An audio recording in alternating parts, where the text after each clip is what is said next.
Dans la famille Renard, il y a France, la maman, et ses 3 filles. Entre Solène, l'aînée, et Philippine, la petite dernière, il y a 14 ans d'écart. Une sacrée différence d'âge qui ravit leur maman. L'avantage d'avoir 2 filles qui ont 14 ans d'écart, c'est aussi que moi qui aime beaucoup le rôle de maman, eh bien je serai maman pendant 34 ans. Mais en 34 ans, les choses changent. À 11 ans, Philippine se montre déjà beaucoup plus indépendante que sa grande sœur au même âge. Donc je vais prendre cette trousse-là. C'est 19,90. D'accord, moi je la prends. Ce soir, la jeune adolescente se rend à une soirée d'anniversaire et pas question pour elle de s'encombrer de papa-maman pour acheter un cadeau à sa copine. Je vais faire toute seule parce que je suis plus indépendante, ça va plus vite et j'ai pas besoin de quelqu'un spécialement pour me guider. Voilà. Seule dans les rues à la tombée de la nuit, Philippine a beaucoup de liberté, mais France n'en reste pas moins une vraie mère poule. Bah dis donc, t'en as mis du temps. Allez, Bah oui, mais... Qu'est-ce que t'as acheté?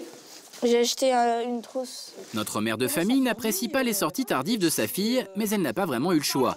Il est difficile aujourd'hui d'élever son ado, comme dans les années 90. Je n'aurais jamais laissé sa grande sœur rentrer à cette heure-là. D'abord, aller faire ses achats toute seule. Philippine a toujours été autonome. Bon, c'est vrai qu'elle est mature et que je lui fais confiance, mais j'ai un peu de mal. En France, l'écart moyen entre 2 enfants est de 2 ans. Mais les familles recomposées et le nombre croissant d'accouchements après 40 ans ont tout bouleversé. Alors quand il existe une différence d'âge de plus d'une génération, comment les parents gèrent-ils ces fratries? Peut-on construire de vrais liens avec un frère ou une sœur qui a 20 ans de plus que soi? Pour le docteur Sladger, pédiatre, une importante différence d'âge peut modifier les repères au sein d'une famille. C'est une relation qui n'est pas dans ce couple, complicité, jalousie qu'on a avec des enfants d'âge rapproché, mais il y a une relation évidemment plus détendue. Maintenant, peut-être que certains grands frères ou grandes sœurs ont envie de jouer aux parents et que c'est pas forcément bien apprécié de la part des petits derniers qui ont envie qu'on leur fiche la paix finalement. Ce rôle de sœur-maman, Solène l'endosse régulièrement. Ce soir, c'est elle qui ira chercher Philippine à sa fête d'anniversaire.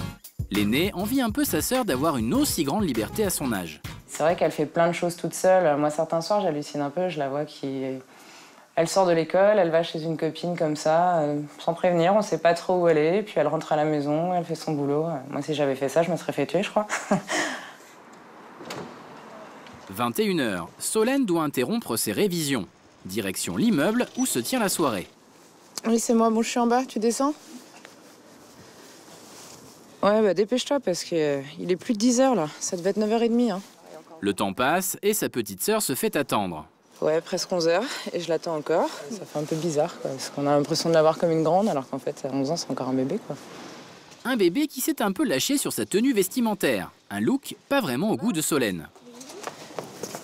Oh, t'es pas trop pressé toi hein? Montre-moi ça là, comment t'es habillée? Bah dites donc, t'es à moitié à poil là-dessous. Heureusement que je t'ai pris un pantalon. Hein. On a de la chance, hein. Moi, à ton âge, j'aurais jamais vécu ça, hein. Allez, on y va. Au final, leur différence d'âge rapproche les 2 sœurs, mais est-ce vraiment toujours le cas? Notamment quand les parents ont leur dernier enfant à 45 ans passés.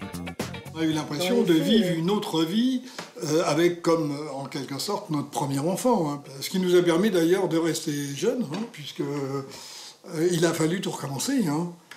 Robert a aujourd'hui 75 ans et son fils Sébastien 30.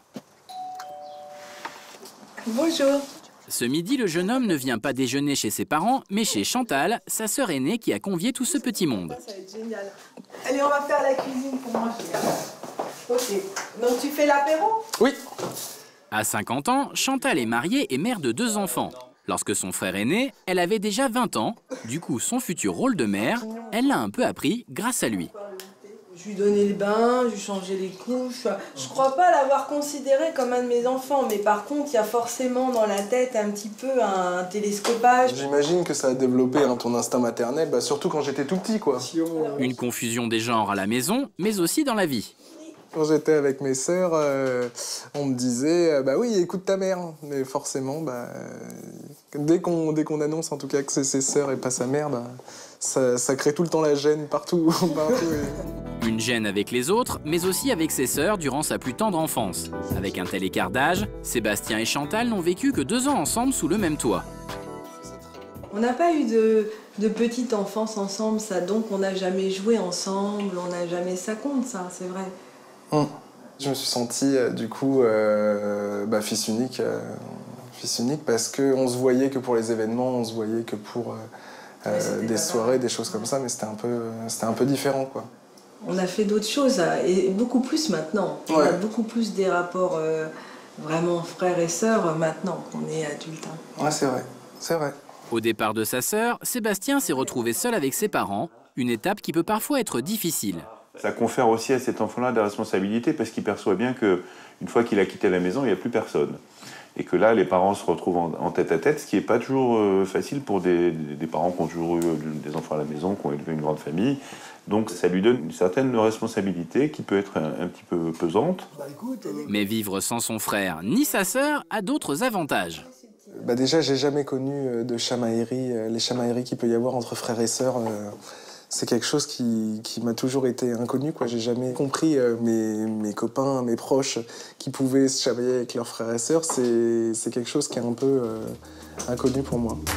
Alors, chers parents, si vous aussi vous voulez connaître la tranquillité sous votre toit, osez le grand écart.